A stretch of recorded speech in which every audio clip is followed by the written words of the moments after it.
G'day guys and welcome back. This is going to be a response to a particular video, but a topic that is both fascinating and controversial.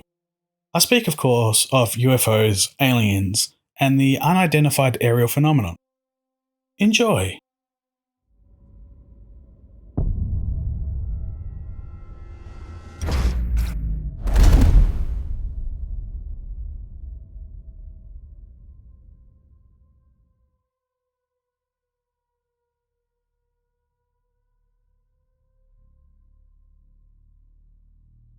Flat Earth, fake space, fake moon, and other absurdities, a topic I cover quite frequently.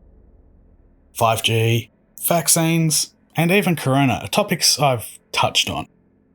Homeopathy, chiropractic, and multi-level marketing are targets I have. Many of these you likely know are woo, and just general bullshit. But there is one topic I've yet to touch on that many of you likely believe. I'm willing to bet many of you would have stories about the time you saw a UFO while on a camping trip or out in the backyard burying that hooker from last night. What if I were to tell you what you saw is not what you think it was? If your story is the latter, it was most likely the police helicopter looking for you. But for everyone else, there are many different explanations, none of which are, or even require, aliens.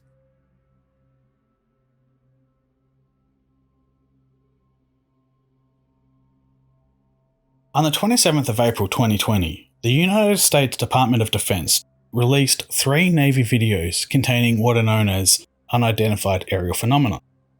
These videos blew up on the internet, and even though they had been leaked by the To the Stars Academy back in 2017, but this was the first time that the United States government acknowledged such things even existed. Understandably, every UFO channel on YouTube had to cover it.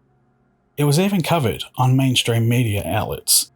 Just when you thought 2020 couldn't get any more bizarre. My gosh! The Pentagon declassifying 3 videos of what they're calling unexplained aerial phenomena. The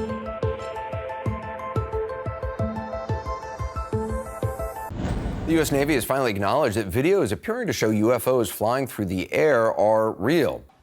The U.S. Navy has confirmed the existence of unidentified flying objects. Well, much of the media have mocked the existence of unidentified flying objects. The U.S. Pentagon has been studying this subject for quite a long time. At no point in these 3 videos are they referred to as aliens or even UFOs. I'm not here to break down those videos. Thunderfoot already did a fantastic job over the course of 2 videos that I highly recommend watching.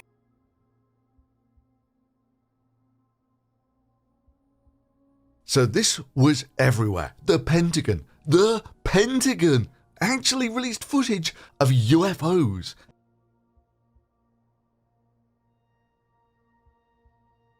You know, all you really had to do was understand what the numbers on the display meant, and you could work it all out, with maybe the most simplest being the range to the object coming up as about 4 miles.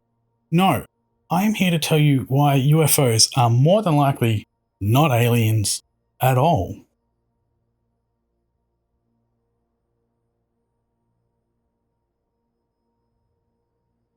The story goes like this. In February of 1954, then President Eisenhower signed a treaty with aliens.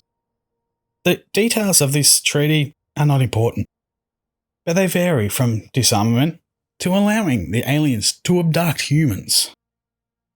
Where this argument falls apart is in the very premise itself.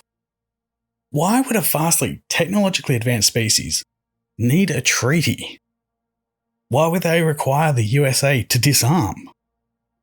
If the aliens had the technology to fly through space, they would have weapons that could wipe out any threat on the surface of a planet, even defensive weapons, or the kind used to clear the area in the ship's path, would be able to perform this task, and they wouldn't even need to enter the atmosphere to use them. This story was undoubtedly put forward by anti-nuclear weapon proponents during the time of increasing tensions with the USSR. If you don't agree with that idea, let me ask you this. Would you create a treaty with the ants in your backyard?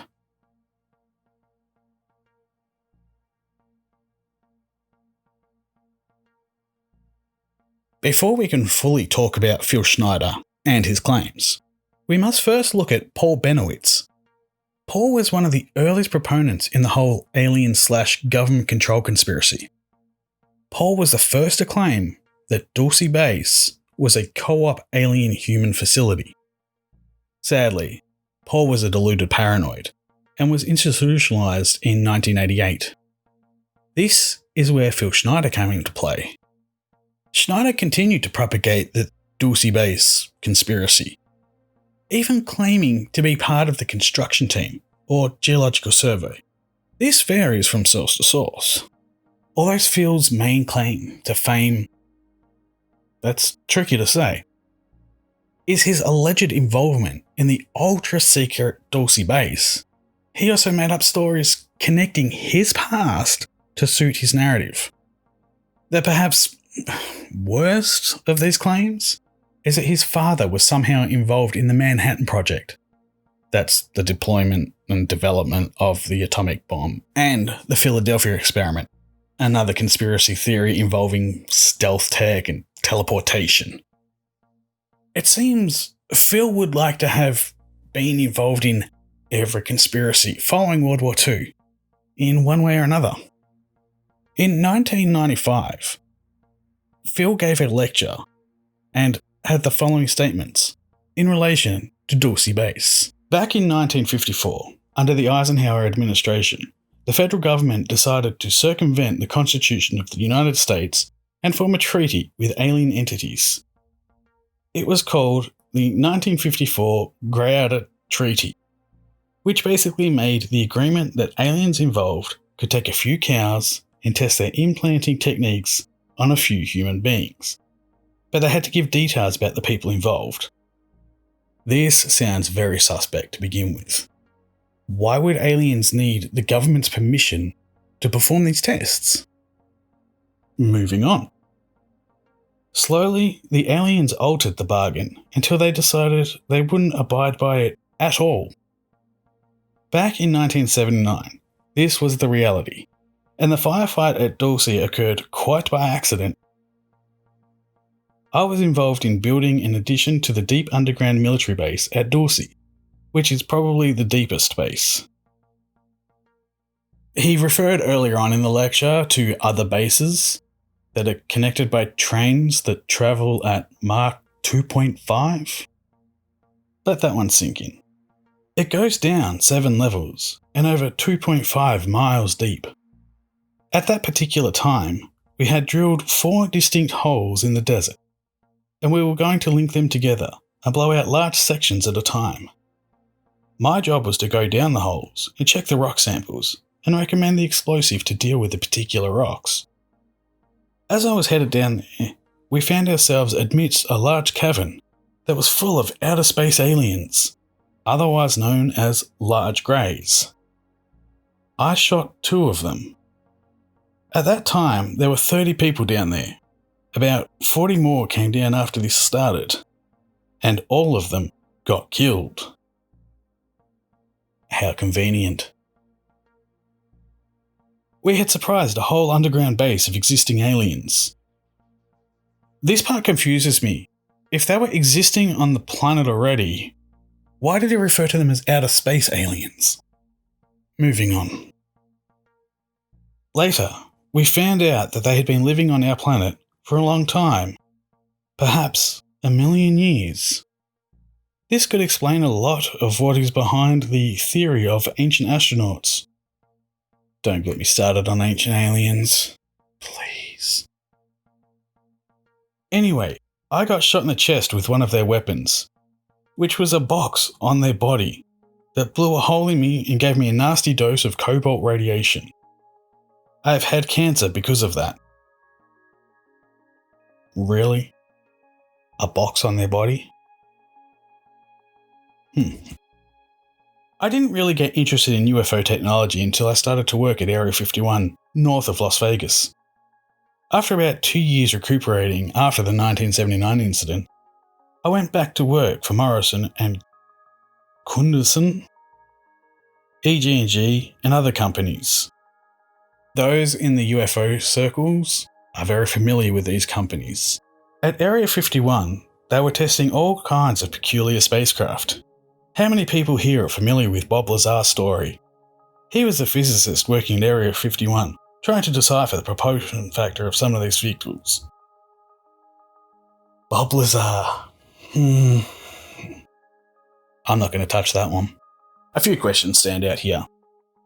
Why would a civilian be armed on a military installation?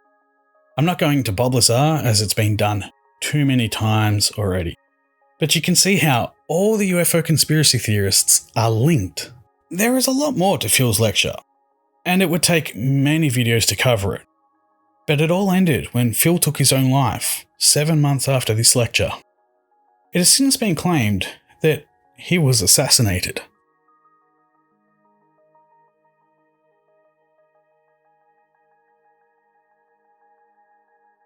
I'm not going to tell you what to believe. For me personally, I do believe aliens exist. I do not believe UFOs are anything sinister or alien. They can all be explained. I do not count eyewitness testimony as evidence. I do not count ancient drawings or scripture as evidence. What I do know is there would be no reason for an advanced species to ever come to Earth. There are far more metals and minerals in the asteroids of the Kuiper Belt, Oort cloud, and even the asteroid belts. There is enough helium in the gas giants that can be used as fuels, or to fuse heavier elements, or even exotic matter. In the highly unlikely event that aliens did come into the inner solar system and stumbled upon our small blue marble, there is no reason for them to ever enter the atmosphere. If they were hostile, any military officer can tell you that space is the ultimate high ground. No weapon we have could even touch them. The problem is that people tend to think aliens will be like us. They will breathe an oxygen-nitrogen atmosphere. They will use glucose as an energy source. They will be bipedal. As no alien has ever been seen, we may never know the answers. That doesn't mean we should stop looking though. Thank you all so much for watching. I do hope you enjoyed this presentation, and do leave your comments down below as I would love to hear your thoughts on these matters. There is no wrong opinion about this topic. As always, a special thank you to Purple Haze and Pyramid Head, as well as my other Patreon supporters. Until next time, friends, don't be a dick. Oh, and this, it's not a tablet, it's just a piece of paper.